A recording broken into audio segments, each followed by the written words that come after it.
प्रभु यीशु मसीह का धन्यवाद हो। आज का विषय है कि हमारा जो केंद्र बिंदु है वो प्रभु यीशु मसीह है। Focus on Christ. और जब हमारा केंद्र बिंदु प्रभु यीशु मसीह होगा तब हम प्रतिदिन सामर्थ्य में, प्रतिदिन वचन में, प्रतिदिन प्रार्थना में हम बढ़ते जाएंगे। बहुत ज़रूरी है कि यदि हम प्रतिदिन अपने जीवन में बढ़ना चाहते हैं तो हमारा जो केंद्र बिंदु है वो प्रभु यीशु मसीह होना चाहिए। जब हम कलीसिया में जाते हैं तो हमारा फोकस कभी पास्टर होता है, कभी चर्च की सामान होता है, कभी चर्च के पर्दे होते हैं, कभी एसी होता है, कभी पंखे होते हैं, मगर हमारा जो केंद्र बिंदु है वो ये सब चीज़ें नहीं हैं।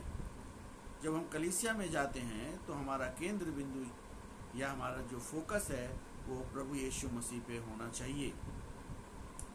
परमेश्वर के वचन में इस प्रकार से लिखा हुआ है, 2 कुरिन्थियों उसका 4 अध्याय और उसके 16, 17 और 18 पद में इस प्रकार से लिखा हुआ है कि इसलिए हम याब नहीं छोड़ते हैं।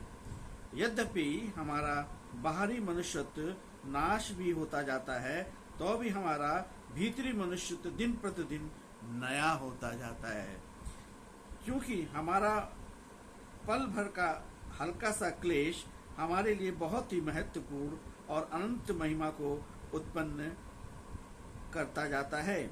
और हम तो देखी हुई वस्तुओं को नहीं परंतु अनदेखी वस्तुओं को देखते हैं, क्योंकि देखी हुई वस्तुएं थोड़े ही दिन की होती हैं परंतु अनदेखी वस्तुएं सदा बनी रहती हैं। परमेश्वर के वचन में बहुत साफ साफ लिखा हुआ है कि हमारा ये जो मनुष्यत्व है ये प्रतिदिन बढ़ता जाता है।